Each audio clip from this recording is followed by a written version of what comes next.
গঙ্গারামপুর ব্লকের বাসুরিয়া গ্রাম পঞ্চায়েতের অন্তর্গত আবেশকুড়ি হাই মাদ্রাসা স্কুলের পরিচালন সমিতি নির্বাচনের জন্য নমিনেশন জমা দিল তৃণমূল সমর্থিত প্রার্থীরা। বৃহস্পতিবার দুপুরে জেলা পরিষদের মেন্টর তথা গঙ্গারামপুর ব্লক তৃণমূল সভাপতি শঙ্কর সরকারের নেতৃত্বে তৃণমূল কর্মী সমর্থকরা মিছিল করে নমিনেশন জমা দেন। নমিনেশন প্রক্রিয়ায় উপস্থিত ছিলেন তৃণমূল নেতা মফিজ উদ্দিন মিয়া, তৃণমূল শ্রমিক সংগঠনের সহসভাপতি মোহাম্মদ আনোয়ার হোসেন, অঞ্চল তৃণমূল সভাপতি সাহেব সরকার সহ অন্যান্য তৃণমূল নেতৃত্ব। এদিন মোট 6টি আসনের জন্য 9 জন প্রার্থী নমিনেশন জমা দেন। তবে এই নমিনেশনকে কেন্দ্র করে বিতর্কের সৃষ্টি হয়েছে। গত সোমবার দক্ষিণ দিনাজপুর জেলা তৃণমূলের চেয়ারম্যান তথা কুমারগঞ্জের বিধায়ক তোরাফ হোসেন মণ্ডলের নেতৃত্বে স্থানীয় তৃণমূল কর্মী সমর্থকেরা নমিনেশন জমা দেন। তৃণমূল দলের পক্ষ থেকে 2 দিনে 2 পক্ষের নমিনেশন জমা দেওয়ার পর স্বাভাবিকভাবেই গোষ্ঠীদ্বন্দ্বের চিত্র ফুটে উঠেছে। আগামী নির্বাচনে তৃণমূল সমর্থিত প্রার্থীদের বিরুদ্ধে খোদ তৃণমূল সমর্থিত প্রার্থীরাই লড়াই করবে কিনা তা নিয়ে প্রশ্ন উঠছে। নমিনেশন জমা দেওয়ার পর এ প্রসঙ্গে গঙ্গারামপুর ব্লক তৃণমূল সভাপতি শঙ্কর সরকার জানান, আবেশকুড়ি হাই মাদ্রাসার নির্বাচনের প্রক্রিয়া চলছে, ঠিক আছে। তো আজকে আমাদের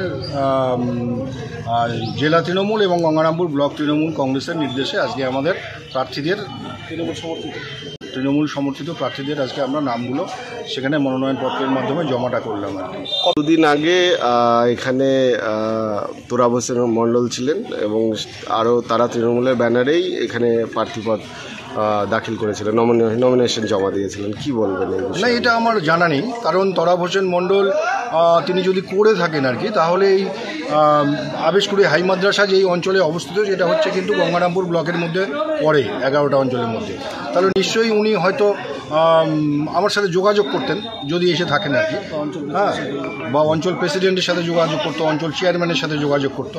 তো এরকম কোনো খবর আমাদের কাছে নেই।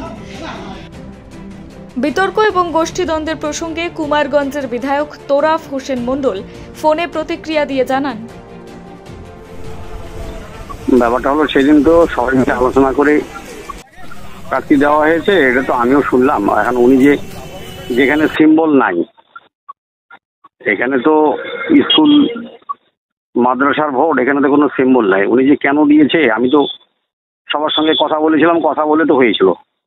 এখন আমি শুনলাম কিছুক্ষণ আগে ওরা নাকি প্রার্থী দিয়ে, তো এখন সেই জায়গাটা শুনে দেখি আগে কেন তারা এগুলা করলো।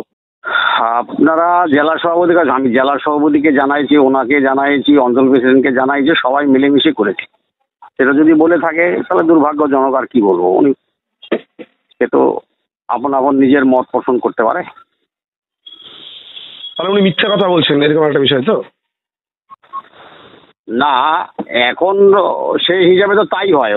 ওনাকে জানায়নি, আমি নিজে বলেছি যে সামনে আমাদের বিধানসভা ভোট আছে, যাতে কোনো গন্ডগোল না হয়, তার জন্য এরিয়াটা তো আমি আছি। ও যদি এখন বিধায়ক থেকেও যদি বড় হয় তাহলে আর কি বলার আছে। গঙ্গারামপুর থেকে বিশেষ প্রতিবেদন, নিউজ টুডে।